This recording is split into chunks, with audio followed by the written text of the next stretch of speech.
The importance of gratitude in sales. Today's lesson. You want to close more deals and build long term client relationships? Start with gratitude. Number one, how can gratitude improve client relationships? Well, it's very simple. Gratitude is an excellent way to show our clients that we appreciate them, that they matter, and that we truly do care for them more than them just being a number, more than them just being a client for sales purposes. The goal in everything is to deepen the relationship and build that connection with your clients. How's some ways that we do that? Well, number one, send them thank you notes to show appreciation. Depending on the client, there's many different forms of communication and ways that we can connect with the client. And a lot of it's going to depend on the client themselves, their personality and their preferences. Like we've talked before, some clients prefer text messages, others prefer in person meetings, others prefer phone calls. Emails, any form of a communication medium, really what the goal is we want to connect with them on their level, a way that they appreciate, but the goal is in the end to connect and to continue to connect with the client. Appreciation goes a long way. Again, we want to show the clients that they do truly indeed matter to us, that they're not just a number, they're not a name on the computer screen, that they really are a thriving source of our business and that we are appreciative for the business that they give us and send us.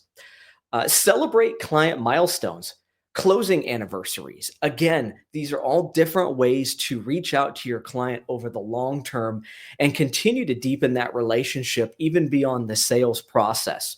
I know a lot of times we get busy and our goal is to continue to focus on gathering new deals, gathering new clients, but we never ever want to forget our core sphere, our core client base, because honestly, they're the ones that helped us get to that path of success. And the thing that we have to remember is the sales process doesn't just end when that deal closes. There are so many opportunities to grow our client base even beyond that initial sale. Remember, like I always say, that when we're working with our clients, we're not just working with the client themselves, we're working with their sphere. We're working with up to six other individuals that they know. We're trying to get referrals. Again, we're trying to show them that not only can they trust us, but they can also trust us to work with their friends and their families, and we can represent them honorably and respectfully and get the same results for their friends, for their family, for their clients as we did for them. Again, we want to acknowledge referrals and we want to make personalized gestures. This is huge. We don't want to just send out mass emails, mass texts. The goal with this is the growth and the personalization. Everybody likes to be recognized. And I think we all like it when people reach out to us, communicate to us, and say, hey, I was thinking about you. Hope you're having a good day. Thank you for the business. Thank you for the referrals. But I do always caution everybody to try to avoid more what we call chain emails or just kind of static messages if you can. There is a place for it. There is definitely a place for those chain mails, for those more large based, volume based text messages and emails. But I want to encourage everybody to take the extra time, make those communications personalized, because that's really what's going to set you apart. And that's what's going to make that long lasting relationship with that client. And again, like we said before, continue to follow up after the deal has closed. We want to always strive to work and to deepen the relationship. There's never a time when we just get one deal with the client. If we're in this for the long term, if we're looking to grow our company past just one deal at a time, we have to remember that our clients, our core clients, are key and critical. Getting new clients is tough. I think all of us can agree to that. So it's even more important to cultivate that base, that clientele of persons that you have in your network that love you, that trust you, that know what you bring to the table, and that have benefited from your skills. And again, that's something that we want to continue to focus on. Those guys know what you do, they know what you bring to the table, and who better to help you grow your business than your existing clients? The next point that I want to push out is gratitude. And when we look through this, each one of us know that business in general can be extremely overwhelming, and we always want to focus on gratitude. It's trying to stray away from the negativity, and I know that's hard, but gratitude is critical, my friends. We want to focus on opportunities instead of just looking at challenges for everything. With every challenge, there is a reverse. There an opportunity that gets presented. And we need to focus on that opportunity and keep our mindset looking forward to that positivity. And that's what's going to keep us driving forward with excitement and with resolve. We need to remember, like I keep saying, why are we doing this? Each one of us probably has the ability or had the ability at one time to go get a 9 to 5 job, to go work for somebody else. We're all doing this because we believe that we bring something special to the table for our clients, for our community, and we want to showcase those skills out. So when we get frustrated, which it happens, we get overwhelmed, we need to continue to focus on that positive mindset and looking at the opportunities for every transaction to drive forward to that success.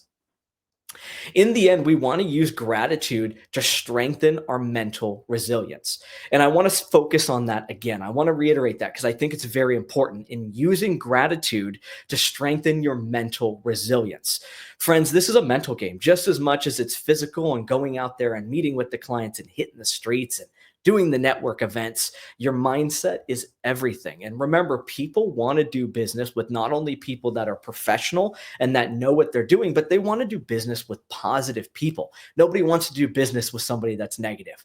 And that negativity comes out. It shows in everything you do. So again, focused on the positivities. How do we do that? For me personally, I speak from experience on this, and the way that I push through sometimes through the negative aspects is I don't want people to be afraid to observe and celebrate wins.